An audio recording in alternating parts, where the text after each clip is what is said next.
regarding the ecological conservation and human wildlife coexistence. Do you see any difference between China and other countries? What does China do differently? The main difference that I see is that I can see a better long-term planning in China.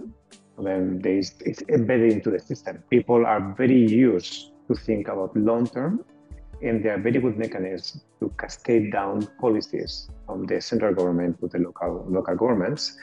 And that's good for conservation, because conservation requires, in my opinion, top-down planning and policy. In that sense, China is well equipped with these kind of complex problems. Another important thing about China is law enforcement. In China, law enforcement is very serious. So that means that we can forget about poaching and think about other ways of doing things. So that's very positive. And I would say that also there is very good access to technology here. So I'm thinking, for example, I was in Sichuan a couple of years ago, seeing the giant panda national park, the launch of the park. And I was very impressed with the mechanism they have to detect forest fires. So they have very sophisticated system of sensors with different kind of cameras and with AI that can detect, it can identify the risk of fire based on the heat and the dryness of the place.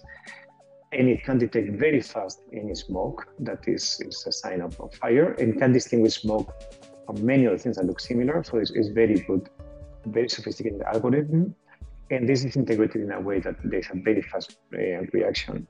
I was thinking I would love to have that system for my country where forest fires are also a problem. So I think these are the things that I found most remarkable. Thank you. And Yuhan, how about you? I know you studied abroad on biodiversity conservation and management in Oxford. So from what you witnessed, what does China do differently? My personal experience was quite similar to what Ahimsa mentioned just now. So back in Oxford, I have many friends and many classmates from all around the world focusing on biodiversity conservation. So in the beginning, my classmates, they might have some misunderstandings about conservation in China.